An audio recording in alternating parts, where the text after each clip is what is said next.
കഴിഞ്ഞ 1.5 വർഷമായിട്ട് ഞാൻ ഇത് കണ്ടുകൊണ്ടിരിക്കുക. അങ്ങും പൊറുതി മുട്ടിയിട്ടായി പറയുന്നത്. It is too much. ഇത് ഇങ്ങനെ ചെയ്യരുത്. നന്മ 24ലേക്ക് സ്വാഗതം. സീപോർട്ട് എയർപോർട്ട് റോഡിൽ നിന്ന് ഭാരതമാതാ കോളേജിന്റെ ഭാഗത്തു നിന്ന് കൊല്ലംകുടി മോൾ ഭാഗത്തേക്ക് പോകുന്ന റോഡിൽ അപകടങ്ങൾ പതിവാണ്. കൂടാതെ വാഹനങ്ങളുടെ ടയറുകൾ കുത്തിക്കീറുന്നു.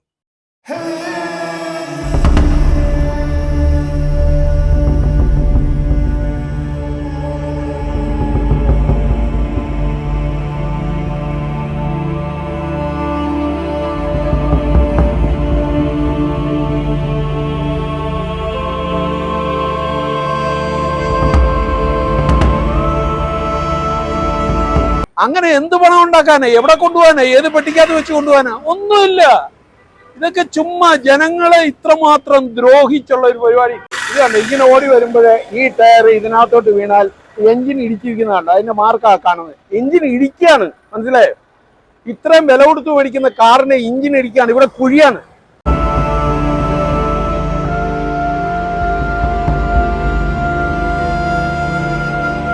ഈ ഒരു ഭാഗത്ത് സ്വകാര്യ പാർക്ക് നിർമ്മിക്കുന്നതുമായി ബന്ധപ്പെട്ട് റോഡിന്റെ വീതി കൂട്ടിയിരുന്നു.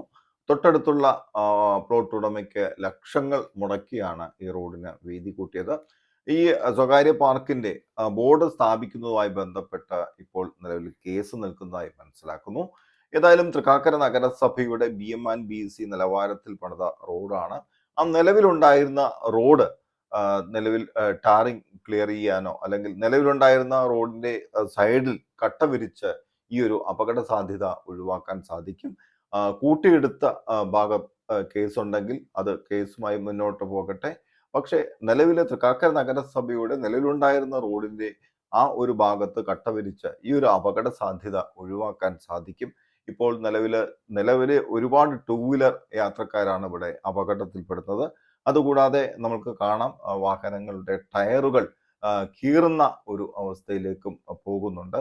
ഏതായാലും തൃക്കാക്കര നഗരസഭ ഇത് അടിയന്തരമായും ഇടപെട്ട് ഈ അപകട സാധ്യത ഒഴിവാക്കുകയും അതുകൂടാതെ വാഹനങ്ങൾക്കുണ്ടാകുന്ന നാശനഷ്ടങ്ങൾ ഒഴിവാക്കാനും തൃക്കാക്കര നഗരസഭ ശ്രമിക്കേണ്ടതാണ്. അതുകൂടാതെ നിരവധി ആളുകളാണ് ഇപ്പം കാക്കനാട് സീപോർട്ട് എയർപോർട്ട് റോഡിൽ നിന്ന് കൊല്ലംകുടി മോൾ ഭാഗത്തേക്ക് ഒരുപാട് ഫ്ലാറ്റുകൾ തിങ്ങിപ്പാർക്കുന്ന ഒരു ഏരിയയാണ് കൊല്ലംകുടി മോൾ പ്രദേശം. ആ പ്രദേശത്തേക്കുള്ള പ്രധാന റോഡാണത്.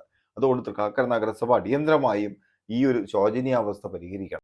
സമൂഹത്തിൽ നല്ലവരെന്ന് വിചാരിക്കുന്ന ആളുകളൊക്കെ ഇത്തരത്തിൽ ജനങ്ങളെ കഷ്ടപ്പെടുത്തുമ്പോഴത്തേക്ക് ആരോടാ പറയുന്നത്? എൻ്റെ പേര് ജോർജ് കുട്ടി കരിയാനപ്പള്ളി. ഞാനിവിടെ താമസം തുടങ്ങിയിട്ട് 12 വർഷമായി. ഇവിടെ സ്കൈലൈൻ പാം ടോപ്പ് എന്നുള്ള അപ്പാർട്ട്മെൻ്റാണ് ഞങ്ങളുടേത്. ഞാൻ ഈ റോഡിലൂടെ ഈ കഴിഞ്ഞ 10 വർഷമായിട്ട് യാത്ര ചെയ്തിട്ട് യാതൊരു പ്രശ്നമില്ല. ശകലം വഴിക്ക് വലിയ വലിപ്പമില്ലെന്നേ ഉണ്ടായിരുന്നുള്ളൂ. ഇപ്പോഴാണ് ചിറ്റപ്പള്ളി സ്ക്വയർ എന്ന് പറഞ്ഞ പ്രോജക്റ്റ് വന്നത്. അപ്പോഴത്തേക്ക് കൊച്ചൗസേപ്പ് ഏതാണ്ട് 2 മീറ്റർ വീതി കൂട്ടി ഇവിടെ വഴിയെടുത്തെന്നാണ് പറയുന്നത്. അതിന് ലക്ഷക്കണക്കിന് കാശും കൊടുത്തു. ഇവിടെ ഉള്ളവർക്കെല്ലാം കൊടുത്തു. അങ്ങ് വരെ അദ്ദേഹത്തിൻ്റെ സ്ഥലം വരെ ഒക്കെ കൊടുത്തു.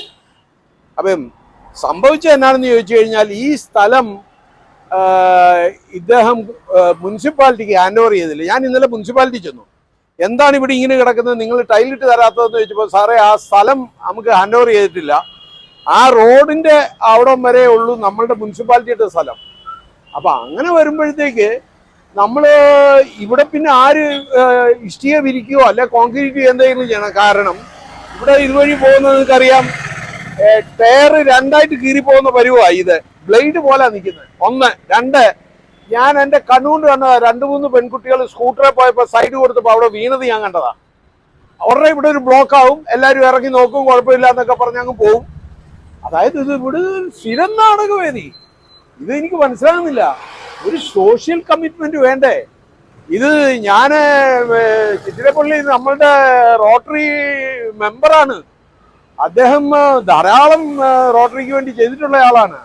അപ്പൊ ഇത്രയും നല്ലവനായ ഒരു മനുഷ്യൻ ഒരു പ്രോജക്റ്റ് കൊണ്ടുവന്നിട്ട് ഇപ്പൊ ഇങ്ങനെ ഒരു ദുരിതം ജനങ്ങൾക്ക്, ഇവിടെ താമസിക്കുന്ന ജനങ്ങൾക്ക് ഇത് കാണാം. ഇവിടെ എത്രമാത്രം താഴ്ചയിലാണ് ഇത്. അങ്ങേയറ്റം എന്ന് പറഞ്ഞാൽ ശരിക്കും രാത്രിയില് പലർക്കും വന്ന് കാറിന്റെ എഞ്ചിൻ ഇടിക്കുക. അപ്പൊ ഇതെല്ലാം ഇങ്ങനെ എന്തിന്? ഇപ്പം ചിറ്റിലപ്പള്ളി ആയിട്ട് ഇവിടുത്തെ വീട്ടുകാർക്ക് എന്തോ പ്രശ്നമുണ്ടത്രേ. അവരുടെ ഗേറ്റിന്റെ മുമ്പിൽ ഇദ്ദേഹം 2 പോസ്റ്റ് വെച്ചെന്നാ പറയുന്നത്. ഈ 2 പോസ്റ്റിന് പകരം ഇപ്പം ഇവിടെ ഭാരത് പെട്രോളിയത്തിന്റെ പോസ്റ്റ് കണ്ടില്ലേ, ഒറ്റ പോസ്റ്റേ ഉള്ളൂ. അതേലെ മതിയാകുമെന്നാണ് ഇവർ പറയുന്നത്. 2 പോസ്റ്റ് വെച്ചപ്പോഴത്തേക്ക് അവർക്ക് ഇതെല്ലാം ചെയ്യാൻ പറ്റുന്നില്ല. അതിനെന്തോ അവരുടെ ഗേറ്റ് ബ്ലോക്ക് ചെയ്യുന്നു. അപ്പൊ ഇങ്ങനെയുള്ള പ്രശ്നങ്ങൾ വന്നു കഴിഞ്ഞിട്ട് അവരുടെ കാര്യങ്ങളൊക്കെയാ പറയുന്നത്. പക്ഷെ അവര് തമ്മിലുള്ള ആശയക്കുഴപ്പവും എന്നിട്ട് ഇവര് കേസ് കൊടുത്തിരിക്കുന്നു.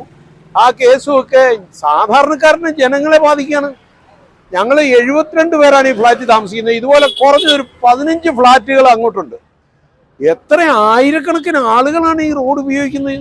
നിങ്ങൾ തന്നെ കാണുന്നുണ്ടല്ലോ, ട്രാഫിക് കാണുന്നുണ്ടല്ലോ. ഇപ്പൊ ഈ സ്കൂള് തൊട്ടടുത്ത് നൈപുണ്യ സ്കൂള്, ആ സ്കൂള് രാവിലെ വരെ 8 മണിക്ക് തുടങ്ങിയാൽ 10 മണി വരെ എന്തൊരു ക്രൗഡാണെന്നറിയാം. ഇവിടുന്ന് വെളിയിലോട്ട് ഇറങ്ങാൻ പറ്റത്തില്ല. ഈ കൊല്ലംകുടി മുകൾ റോഡില് ഭയങ്കര ട്രാഫിക്കാണ്. ആ ട്രാഫിക്കിലാണ് ഈ സർക്കസ് എല്ലാം ഉണ്ടാക്കിയിട്ടിരിക്കുന്നത്. അപ്പൊ അതുകൊണ്ട് ഇതിനൊരു പരിഹാരം, ഞാനൊരു കൗൺസിലറോട് ചോദിച്ചു, ഇതിനെന്താ ഒരു പ്രതിവിധി സാറേ? ഇതിൽ 2 പേരിൽ ആരെങ്കിലും മരിക്കണം, എന്നാലേ ഇതിനൊരു പ്രതിവിധി ഉണ്ടാകത്തില്ലെന്നാ പറഞ്ഞു.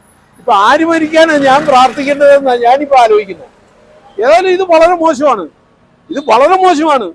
നമ്മള് സമൂഹത്തിൽ നല്ലവരെന്ന് വിചാരിക്കുന്ന ആളുകളൊക്കെ ഇത്തരത്തിൽ ജനങ്ങളെ കഷ്ടപ്പെടുത്തുമ്പോഴത്തേക്ക് ആരോടാ പറയുന്നത്? ഇതിപ്പം ദൈവത്തോട് പറയാനേ പറ്റത്തുള്ളൂ. ആ ഒരു അവസ്ഥാവിശേഷമാണ് കേരളത്തിൽ. ഇങ്ങനെയുള്ള ആളുകളൊക്കെ വിദ്യാസമ്പന്നര്, സാമൂഹിക നന്മ, അവര് തന്നെ ജനങ്ങളെ ഇട്ട് കഷ്ടപ്പെടുത്തും. കഴിഞ്ഞ 1.5 വർഷമായിട്ട് ഞാൻ ഇത് കണ്ടുകൊണ്ടിരിക്കുക. അങ്ങും പൊറുതി മുട്ടിയിട്ടായി പറയുന്നത്. It is too much. ഇത് ഇങ്ങനെ ചെയ്യരുത്. അങ്ങനെ എന്ത് പണം ഉണ്ടാക്കാനാ? എവിടെ കൊണ്ടുപോകാനാ? ഏത് പെട്ടിക്കകത്ത് വെച്ച് കൊണ്ടുപോകാനാ? ഒന്നുമില്ല. ഇതൊക്കെ ചുമ്മാ ജനങ്ങളെ ഇത്രമാത്രം ദ്രോഹിച്ചുള്ള ഒരു പരിപാടി. അവിടെ അദ്ദേഹം മേടിച്ച സ്ഥലത്തിന്റെ അവിടെ മതിലിരിക്കുക. ആ മതിൽ തുറന്നു കൊടുത്താൽ കുറെ കൂടെ വീതി കിട്ടും. ഇദ്ദേഹം ഓൾറെഡി പണം മുടക്കി കഴിഞ്ഞതാണ്. അപ്പൊ വീതി കിട്ടും. പക്ഷെ എന്നിട്ടും അത് തുറന്നു കൊടുക്കത്തില്ല. തുറന്നു കൊടുത്തില്ലെങ്കിൽ നമുക്ക് സങ്കടമില്ലായിരുന്നു. ആദ്യത്തെ റോഡ് മതി. പക്ഷെ ഇതിങ്ങനെ കുണ്ടും കുളിയാവുമ്പോഴത്തേക്ക് വലിയ പാടാണ്.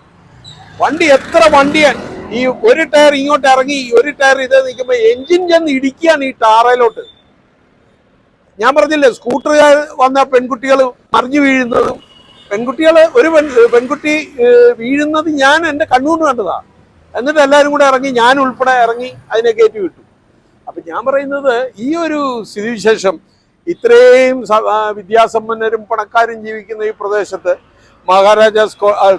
ഭാരതമാതാ കോളേജിന്റെ മുൻപിൽ ഇങ്ങനെ ഒരു അത്യാഹിതം എന്ന് പറഞ്ഞാൽ സഹിക്കത്തില്ല.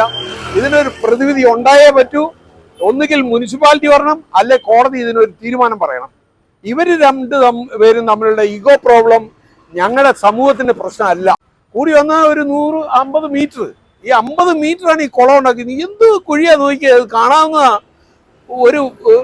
ഒരടി 1.5 അടി താഴ്ചയില കുഴിയത്. അപ്പൊ ഇത് ആരെയും ദ്രോഹിക്കാനൊന്നും അല്ല, നമുക്കൊന്നുമില്ല. നമുക്ക് സന്തോഷമായിട്ട് ഇത്രയും ലക്ഷക്കണക്കിന് രൂപ മുടക്കി അദ്ദേഹം ഇത്രയും സ്ഥലമൊക്കെ മുടക്കി, നല്ലതാണ്. ഇതിന് റോഡിന് വീതി കൂടി വളരെ നല്ല കാര്യമാണ്. പക്ഷെ ജനങ്ങൾ സഹിച്ചുകൊണ്ടിരിക്കുകയല്ലേ. ഈ സാധനം എന്ന് പറഞ്ഞാൽ ടു മച്ച്.